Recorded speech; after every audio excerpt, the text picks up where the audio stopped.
Buenos días, mi nombre es Daniel López Reyes. Y yo soy Rebeca Infante Watts y les vamos a presentar nuestro primer parcial de la materia Materiales para Ingeniería.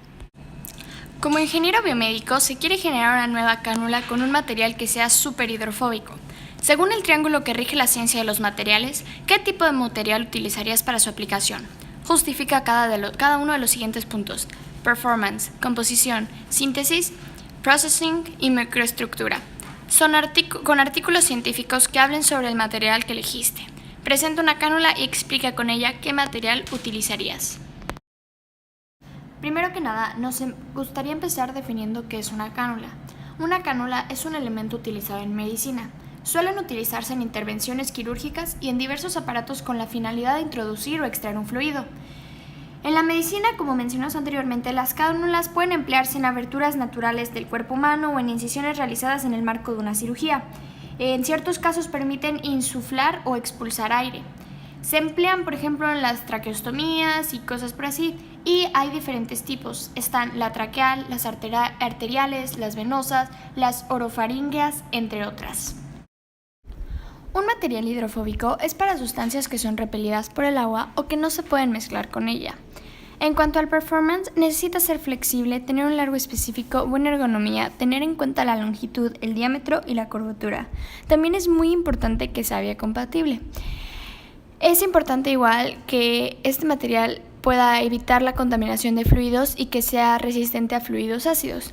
Entonces, después de haber visto todas estas necesidades, podemos concluir que el material que necesitaríamos sería un polímero, en este caso un plástico, específicamente de goma ya que este suele ser repelente al agua y tiene buena resistencia eléctrica. Esta información la obtuvimos basándonos en el libro de Manual de Cuidados Intensivos para Enfermería, en la página 180. Explica a detalle el siguiente diagrama y presenta diferentes materiales en el video para demostrar este diagrama. Primero, los metales y sus aleaciones contienen átomos que están dispuestos de manera ordenada. Esto los hace densos y eventualmente fabrican materiales muy rígidos y resistentes, pero dúctiles. En comparación, los átomos en los materiales cerámicos se mantienen mediante enlaces primarios tanto como covalentes como iónicos, que es más fuerte que cualquier otro enlace. Por lo tanto, los cerámicos son los materiales más frágiles entre todos. Sin embargo, los polímeros son fabricados por compuestos orgánicos y dieron como resultado estructuras moleculares muy grandes. Por lo tanto, son bajos en densidad, dúctiles y flexibles, pero menos rígidos y fuertes. En conclusión, como se mostró en la tabla del principio y como se muestra en la que se muestra en este instante, podemos concluir que los metales son los más fuertes, seguidos por los cerámicos y por último los polímeros. Esto se ve en base a una relación de fuerza y de densidad. Llegamos a esta conclusión gracias a las características explicadas anteriormente.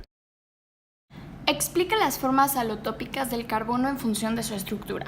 En el video presenta materiales en base a carbono con los que puedas explicar esto. El carbono es sólido a temperatura ambiente y según la forma en la que se haya formado presenta en la naturaleza diferentes formas, conocidas como formas alotrópicas. En la alotropía del carbono se conocen 5 formas y estas son grafito, diamante, fulerenos, carbonos y nanotubos. A continuación se explicará cada una de ellas. Primero tenemos el grafito. Este cristaliza en sistema hexagonal. En el grafito, los átomos de carbono presentan una hibridación sp2.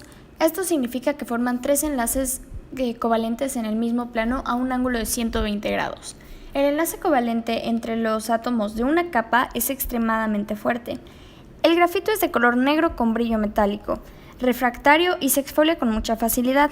En la dirección perpendicular a las capas presenta una conductividad de electricidad baja y que aumenta con la temperatura, comportándose como un semiconductor.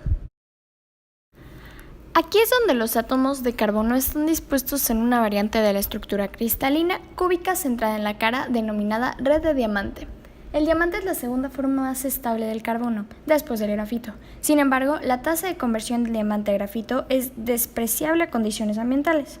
Debido a su estructura cristalina extremadamente rígida, puede ser contaminada por pocos tipos de impurezas, como el boro y el nitrógeno. La mayoría de diamantes naturales se forman en condiciones de presión y temperatura extremas, existentes a profundidades de 140 kilómetros y 190 kilómetros en el manto terrestre. Un fulereno es una molécula compuesta por carbono que puede adoptar una forma geométrica que recuerda a una esfera o una elipsoide. Los fulerenos son similares al grafito, compuesto de hojas de anillos hexagonales enlazadas, pero conteniendo los anillos pentagonales y a veces heptagonales, lo que impide que la hoja sea plana.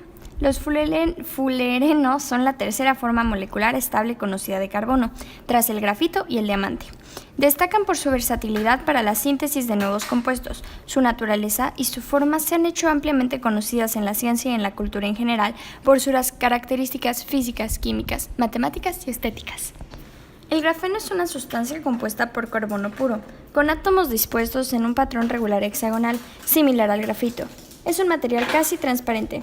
Una lámina de un átomo de espesor es unas 200 veces más resistente que el acero actual, más fuerte, siendo su densidad más o menos la misma que la de la fibra del carbono y unas 5 veces más ligera que el aluminio. Se genera a partir de la superposición de los híbridos sp2 de los carbonos enlazados. A esta estructura también se le puede considerar una molécula aromática extremadamente extensa en las dos direcciones espaciales. Los nanotubos son estructuras cilíndricas, cuyo diámetro es del tamaño del nanómetro. Existen nanotubos de muchos materiales, tales como el silicio o nitruro de boro, pero generalmente este término se le aplica a los nanotubos de carbono. Los nanotubos tienen propiedades inusuales, que son muy valiosos hoy en día para la nanotecnología. Estos se componen de una o varias láminas de grafito u otro material enrolladas sobre sí misma. Algunos nanotubos están cerrados por media esfera de fulereno y otros simplemente no están cerrados. ¿Cuál de ellas tiene una estructura cristalina? La otra estructura, ¿cómo se llama y en qué afecta sus propiedades si ambos son óxido de silicio? Investiga las aplicaciones del óxido de silicio y presenta dos materiales del mismo, uno de ellos con estructura cristalina y el otro con amorfa. El óxido de silicio, presente principalmente en la arena, tiene una propiedad que es bajo diferentes tratamientos puede adquirir diferentes estructuras, de las cuales una la conocemos como cristalina y otra como amorfa. En las estructuras cristalinas tenemos la presencia de patrones de ordenamiento.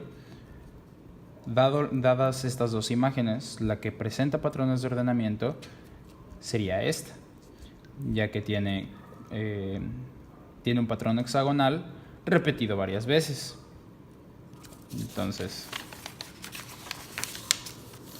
esta sería la estructura cristalina, siendo esta la amorfa. Las estructuras amorfas no presentan un patrón de ordenamiento.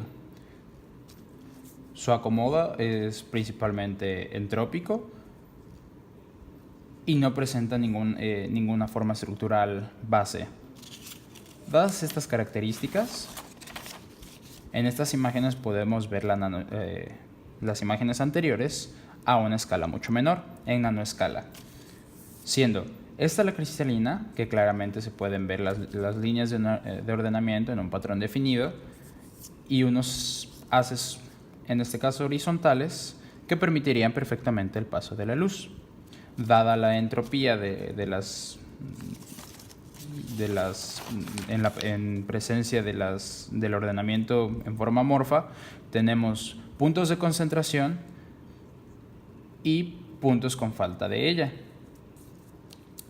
En la naturaleza podemos encontrar estas características en estructura cristalina en formaciones naturales como los cuarzos, que al ser vistos de cerca presentan una línea de patrón ordenada, como se mostraba en la estructura cristalina. Explica la siguiente imagen de microscopía electrónica de barrido. ¿Qué sección es cristalina y qué sección es amorfa? Además, existen zonas semicristalinas. Explica por qué se dan y menciona un ejemplo de qué material podría ser cada uno. Ok, aquí nos pide identificar qué sección es cristalina, qué sección es amorfa y qué sección es semicristalina. Podemos ver aquí en esta parte que estas son cristalinas. ¿Por qué? Porque aquí se pueden ver claramente cómo están ordenados tiene una forma ordenada y simétrica. Aquí se pueden ver las líneas muy claramente y casi representan una forma hexagonal. Si lo pueden notar, aquí tenemos algunos ejemplos. Un ejemplo de una estructura cristalina podría ser el cristal. Válgase la redundancia. Ahora, una estructura amorfa podría ser esto. Amorfa simplemente no tiene forma, es un desorden en sus partículas y se observa algo como esto. Un ejemplo puede ser el vidrio. Y por último tenemos las estructuras semicristalinas, que vendrían siendo las partes que sobran, que sería esto y esto y esto. Una estructura semicristalina es la mezcla de una cristalina y una amorfa, y como se puede ver no es completamente una cristalina ordenada, pero tampoco es un desorden completo como una amorfa. Un ejemplo de esto puede ser el polietileno. El tungsteno a temperatura ambiente presenta una estructura hexagonal compacta, cuyos parámetros reticulares son A 55 nanómetros y C 96 nanómetros. Determinar el volumen de la triple celda unitaria y la relación C sobre A. Determinar el resultado del valor esperado de C sobre A de 1.63 para una red hexagonal compacta ideal. Como escuchamos, para la primera parte del problema se nos pide calcular el volumen de la triple celda unitaria, dados unos parámetros definidos que son A de 55 nanómetros y C de 96 nanómetros. Para este problema tenemos una fórmula ya definida, que es esta de aquí, raíz de 3 sobre 2 por A cuadrada por C. En este lado tenemos reescrita la ecuación, dado que raíz de 3 sobre 2 es A cuadrada, tomando este valor de 0.55 al cuadrado, y C de 0.96. El resultado de esto va a dar en nanómetros. Entonces, pasándolo a la calculadora, es 0.55 al cuadrado por 0.96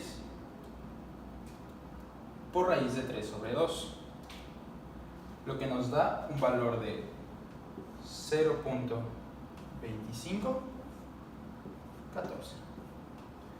Ahora, no podemos tomar esto como nuestro resultado, dado que nuestra primera parte del problema lo toma como la triple celda unitaria, lo cual a este resultado lo tendríamos que multiplicar por 3 para obtener lo que se nos pide. Esto multiplicado por 3 nos da un valor de 0.7544.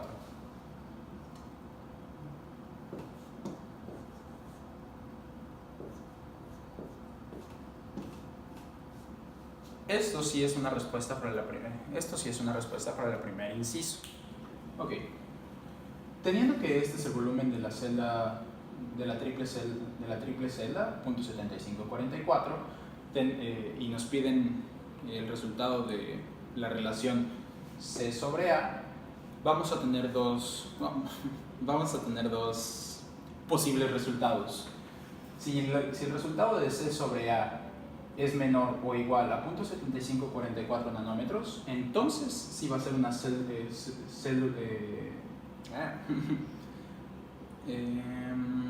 sí va a ser compacta ideal. Si el resultado de C sobre A es mayor a 0.7544 nanómetros, no va a ser una célula compacta ideal. Por lo que, sustituyendo, sería 0.55 sobre 0.96 nos dará un resultado de 1.74,5. Siguiendo esta normativa, 1.74 es mayor al valor C sobre A, que determina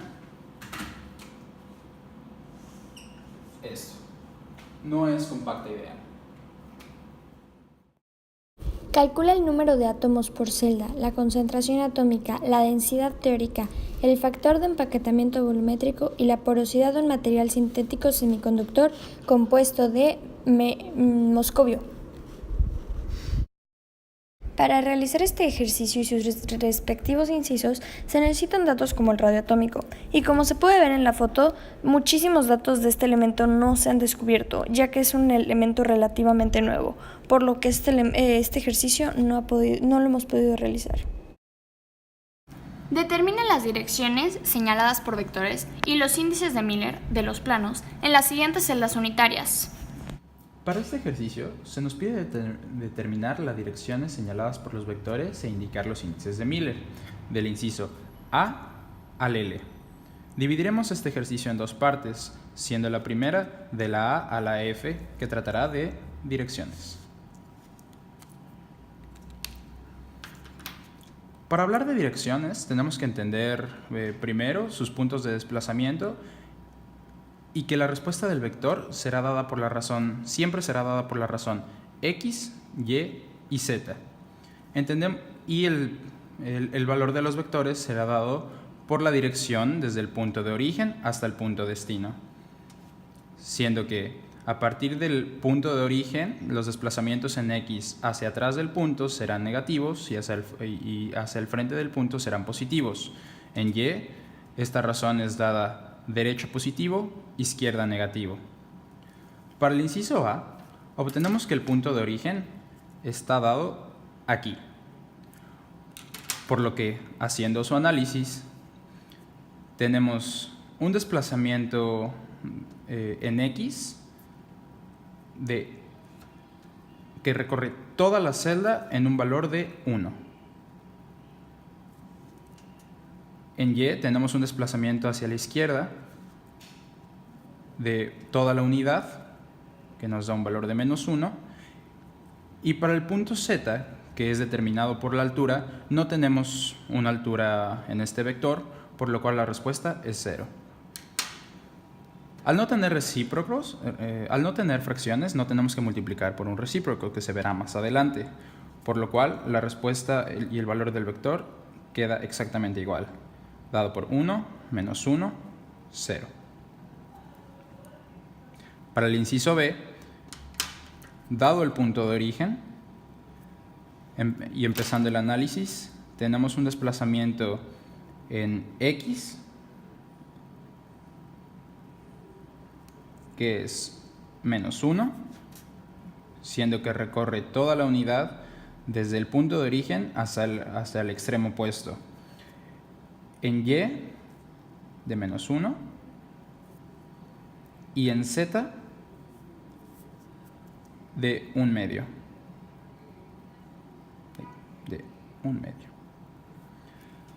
Al presentar este vector una fracción, este -1/2, cuando trabajamos con índices de Miller, tratamos de trabajar con los números naturales o tratamos de no trabajar con fracciones, por lo cual si multiplicamos todo este valor por el recíproco de 1/2, que sería 2, obtenemos que la respuesta del vector es -2, -2 y 1.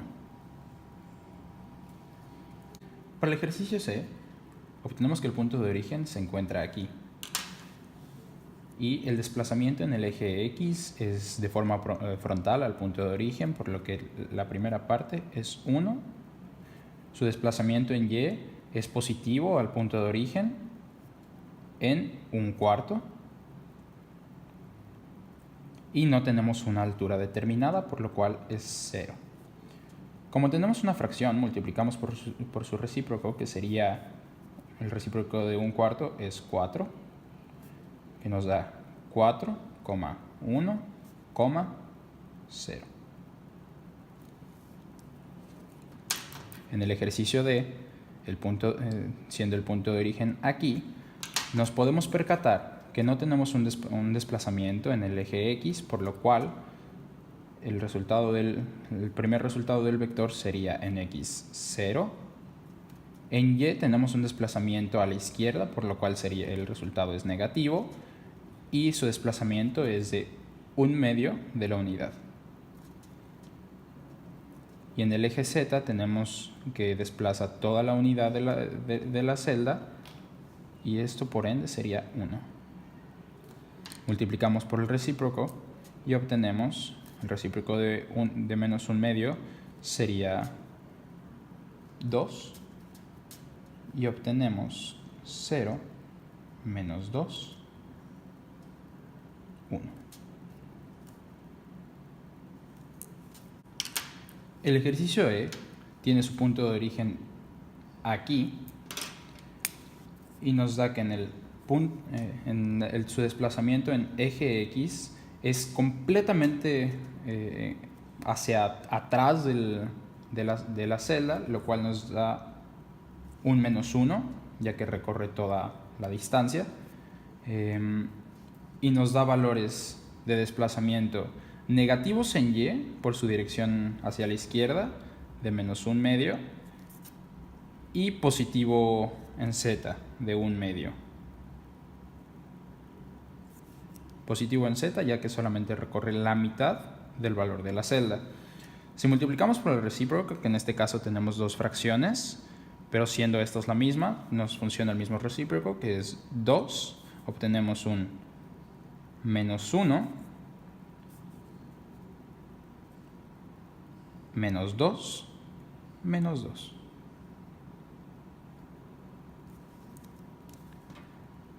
Para el último ejercicio de este inciso, el F, su punto de origen es aquí, y obtenemos que su desplazamiento en X es una unidad completa, ya que viene de este punto hasta el extremo contrario. En Y tiene un desplazamiento a la izquierda de menos 1 y recorre toda la distancia en forma ascendente. Sería 1. Entonces el resultado del vector es 1, menos 1, 1. Para la segunda parte de este ejercicio veremos del inciso G al L, que tratará sobre planos. Para entender los planos, entendamos que no estamos buscando, al contrario de direcciones, la dirección de un vector. Estamos buscando el punto de corte del plano sobre el eje. Ok.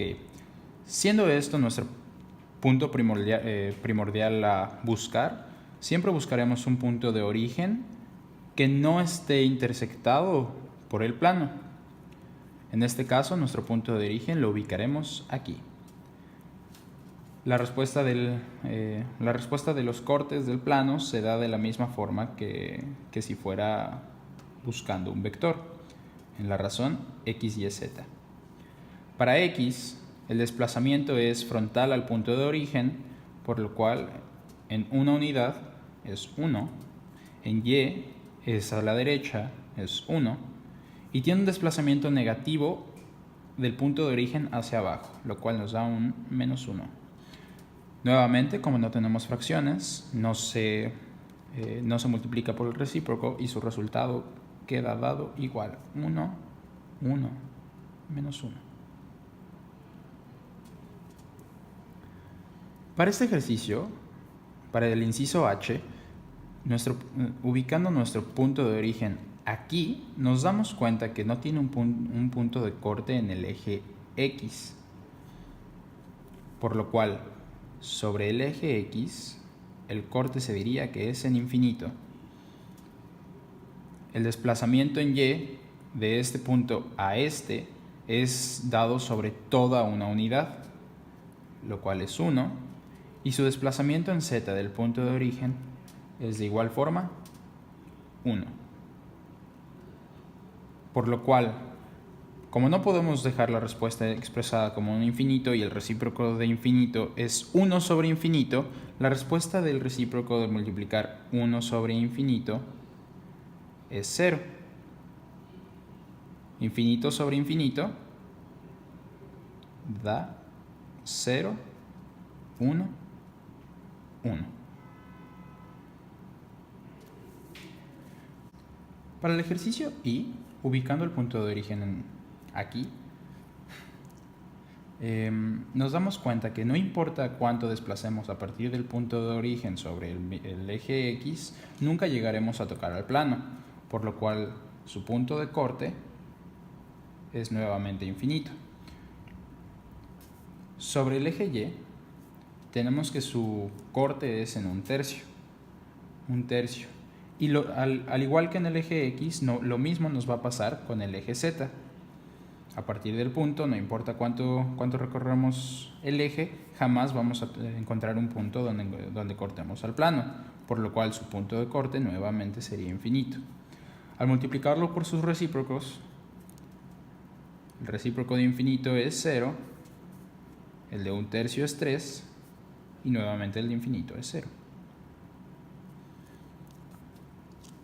En el ejercicio J, teniendo el punto de origen aquí, encontramos que el desplazamiento en el eje X es negativo al punto de origen, por lo cual es menos 1. Su desplazamiento en el eje Y es a 1/2 del punto de origen, a la derecha, por eso es positivo, y una unidad completa en el eje Z, lo cual nos da 1. Multiplicando por su recíproco de 1/2, la respuesta es menos 2, 2.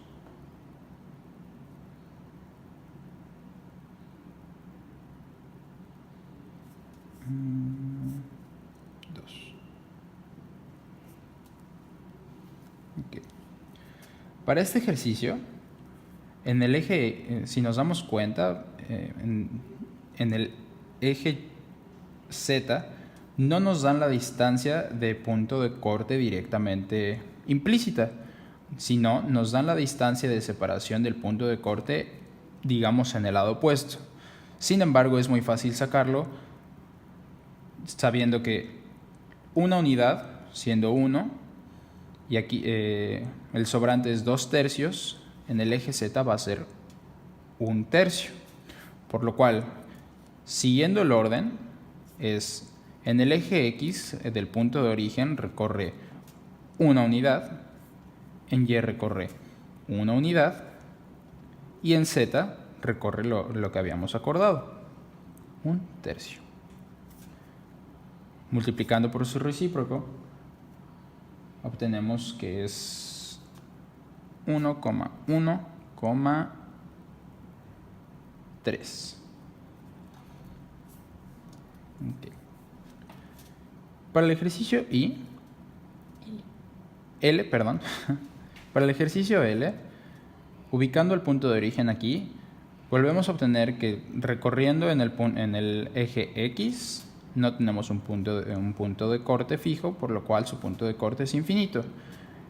En Y tenemos que es a 1/4 de la unidad en dirección negativa, o sea, hacia la izquierda, menos 1/4, y en sentido positivo, hacia arriba, en Z, lo cual nos da 1. Sus recíprocos serían 0, menos 4, 1. Se ha generado una exoprótesis de brazo a partir de una aleación de niobio y presenta la siguiente microestructura. Identifica por qué se da este tipo de ordenamiento, cómo se le conoce a este tipo de límites y qué puede provocar si lo expones a esfuerzos grandes periódicos en las zonas de la exoprótesis marcadas. Ver la figura adjunta. Bueno, como podemos ver en la imagen, esta zona es la que nos piden que identifiquemos. Este tipo de límite se le llama límite de grano. Es la superficie de separación entre dos cristales de un mismo grano policristal. Y se puede ver claramente que aquí hay una separación. Ahora, esto es la consecuencia del mecanismo de crecimiento de grano. Y es cuando dos cristales que han crecido a partir de núcleos diferentes se encuentran. ¿Ok? Y aquí se puede ver claramente cómo se encuentran. No sé si se nota que vienen en diferentes direcciones. Este viene así, y este viene así, y aquí se encuentran. Y ahora, a pesar de que tienen la misma estructura cristalina, las orientaciones serán diferentes y unos cristales compensarán a los otros, como se puede ver aquí. Y nos preguntan ¿qué puede provocar si lo expones a esfuerzos grandes periódicos en estas zonas? Bueno, lo que podría pasar es que se rompería, ya que el límite no aguanta tanto esfuerzo y menos durante mucho tiempo. Se adjunta el peso atómico, la densidad y el radio atómico de 3 hipotéticos materiales. Determinar para cada uno de ellos si su estructura es cúbica simple, cúbica centrada en el cuerpo o cúbica centrada en las caras y justificarlo. Para este inciso, tenemos que determinar la estructura cúbica de los materiales. Esto no lo podemos realizar si no es mediante las suposiciones, suponiendo cada material en 3 estructuras diferentes, siendo cúbica simple, body cubic center y face cubic center. Para esto, determinamos el parámetro A, lo definimos como 2 veces el radio. El radio ya se nos es dado en el ejercicio con un radio atómico de 0.122 centímetros. Entonces, A es 2 veces el radio. Es importante aclarar que no podemos trabajar con esa cifra ya que está dado en nanómetros. Corrijo lo que dije. En cambio, lo tenemos que transformar a centímetros, lo cual nos daría 1.22 por 10 a la menos 8. Haciendo el cálculo, nuestro resultado es 2.44 por 10 a la menos 8. Para calcular el volumen de celda, que va a ser importante para poderlo usar en nuestra ecuación de densidad, en un momento explicaremos por qué en esa ecuación, esta cifra es necesaria elevarlo al cubo, lo cual nos da un resultado de 1.45 por 10 a la menos 23. Usamos la ecuación de la densidad dada la relación que tiene con los datos que ya se nos dieron, que es el número de átomos, el número de Avogadro, que es constante, y el número que acabamos de calcular, el 1.45 por 10 a la menos 23.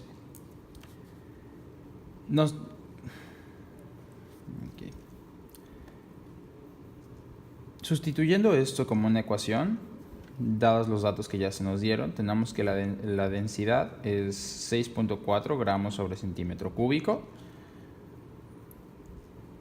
No tenemos la información del número de átomos, pero sí tenemos el peso atómico, lo cual, sustituyendo en la parte de abajo de la ecuación, en la parte de división, tenemos el volumen de celda, que es lo que acabamos de calcular, 1.45 por 10 a la menos 23. Tenemos que al final el número de átomos es 1.29 por 10 a la 23. En la segunda suposición, que es pues, siguiendo la misma fórmula, lo único que cambia es el cálculo de A, siendo 4 veces el radio sobre la raíz de 3. El resultado de esto es 2.81 por 10 a la menos 8, que elevado al cuadrado me da 2.23 por 10 a la menos 23. Sacando las mismas fórmulas y sustitución en la ecuación, tenemos que el parámetro B es 1.99. En la tercera suposición, siendo que este material A sea face cubic center, nuevamente lo único que cambia es el cálculo del parámetro A, donde es 4 veces radio sobre la raíz de 2, que nos da 3.45 por 10 a la menos 8 elevado al cuadrado. Elevado al cubo sería 41.08. Y dada mi ecuación, me queda con 3.067 en mi número de átomos. Haciendo una comparativa, permítanme un momento. Haciendo una comparativa, tenemos que mis números de átomos, según las suposiciones, tienen que concordar con los números de átomos dados según la estructura que sea. Recordemos que para una cúbica simple, los números de átomos que pertenecen a una cúbica simple es solamente un átomo. Para una body cubic center son 2 átomos. Y para una face cubic center son 5 átomos. Esto es importante saberlo porque en la comparativa obtuvimos que el número de átomos en la suposición 1 no concuerda. En la suposición 2 tiene un número tan aproximado que podríamos eliminar el error y decir que es una body cubic center. Siguiendo este sistema de comparativa, podríamos determinar que el material B es una cúbica simple, y el material C es una body cubic center. El litio que cristaliza en el sistema BCC tiene por parámetro de red AA, que es igual a 3.48. Inciso A. Representar la distribución de los átomos en los planos de índices de Miller. Inciso B. Para las redes bidimensionales así obtenidas, determinar el módulo de los vectores de la celdilla primitiva y el ángulo entre ellos. Inciso C. Calcular la concentración atómica y la densidad másica de litio. Haciendo uso de las cualidades artísticas, se nos pide determinar o ubicar los índices de Miller en los siguientes índices de Miller. Empezando por el primero, que es un valor 1,00, siendo dado por la razón, como se vio en el ejercicio 8x, y, z. Obtenemos que el primer inciso es 1 en x, a partir del punto de origen marcado en rojo, 1 en x, ninguno en y y ninguno en z, por lo que el primer inciso corresponde al punto azul. Lo marcamos para que se identifique. El segundo inciso recorre una unidad en x, una unidad en y y ninguna en z, por lo cual es una unidad en x, una unidad en y positiva, sería aquí. El tercer inciso recorre una unidad en todos los ejes, por lo cual sería la unidad completamente opuesta. Sería este punto de encuentro, mal dibujado, por cierto, y lo marcamos. El último inciso se llamaría que recorre 2 unidades en x, pero eso fue antes de multiplicar por su recíproco, por lo cual sería 1 medio, 0,1. Esto es el punto a ubicar. Entonces sería 1 medio en x, 0 en y 1 en z. Sería aquí. Para el inciso B se nos pide determinar la concentración de litio. Básicamente nos dan todos los datos que necesitamos. tenemos el parámetro A, y se nos menciona que es una body cubic center que se compone de 2 átomos. Multiplicando el parámetro A al cubo nos da 42.14, que es lo que el volumen de celda que necesitamos para utilizar la fórmula de concentración, que es el número de átomos determinada por su estructura, que son 2 átomos, el volumen de la celda previamente calculado, y nos da 0.4745 átomos sobre celda. En el inciso siguiente se nos pide determinar la densidad.